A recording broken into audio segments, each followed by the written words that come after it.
Yeah, let's show this video of Stephen Harper, though. He's been dusted off. Oh, yes. Not that I'm sad to see it. I like to see him. And that he's the cat dad now. Anyways, Stephen Harper unsurprisingly endorsed Danielle Smith last night. I think I got a text message about it from Stephen Harper on behalf of the party. Let's show that. It's kind of fun to see him again.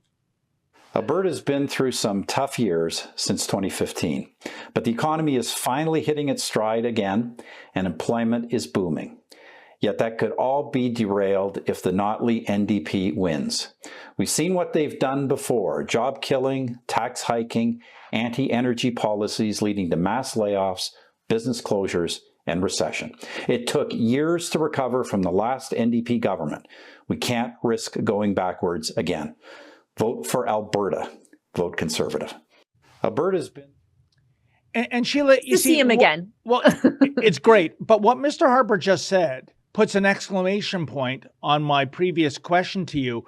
Rachel Notley and her destroyers, they're not an unknown entity. It's not a matter of, let's give these guys a chance, see what they can do. You gave them a chance. And it was disastrous, right? You know what is behind door number 2 if you're a voter in Alberta. What makes you think they're going to change their colors? I don't know. That's the thing. Like there's this threat that we might fall into collective madness and reelect them again, but I don't think we will. I just think back to those days where every day I would dread opening up my phone and seeing 800 people laid off at CNRL. Oh, I remember those days. Yep. Or like ConocoPhillips pulling out of Canada. Yep. Or like it was just every single day. It was like you, as an oil patch wife, I felt, I don't know how to describe it. Survivor's guilt, I guess, might be the right term, where everybody around me, their husbands were being laid off, being sent home. They didn't know if it was when the next paycheck would come, if work was ever coming back. Some of them were leaving the country, to go work in some of the more investment-friendly places of the world, like Saudi Arabia and Kazakhstan, as far as the oil patch goes. I started to feel bad because my guy wasn't getting laid off and everybody else's was. I never want to go through that again, where it was just every day you'd wake up and it's not just 800 jobs. 800 families. These are like 1,600 kids that don't get to play hockey this year. It was an absolute nightmare. We cannot go back there again. We just can't. Yeah, and if anyone out there is believing Rachel Notley that trust us, give us a second chance, we've learned. Just think back to those old Peanuts comic strips, where Lucy is holding the football for Charlie Brown to kick.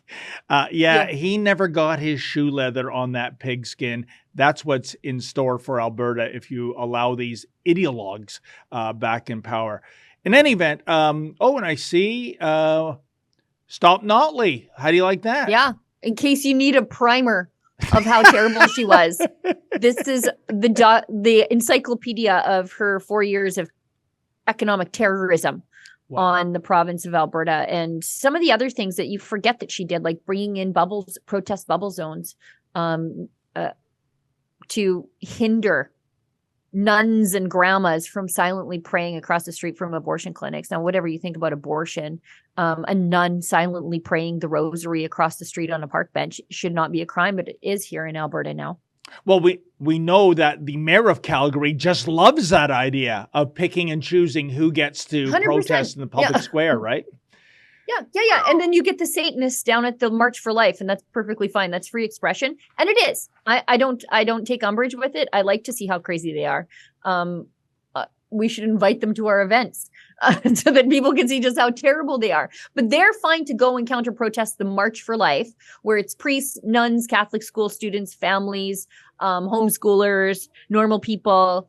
The Satanists show up and blare and are nude in front of children with their pentagrams and stuff. And that's perfectly fine. Nobody ever complains about it. But a nun silently praying across the street on a park bench is some sort of crime against humanity.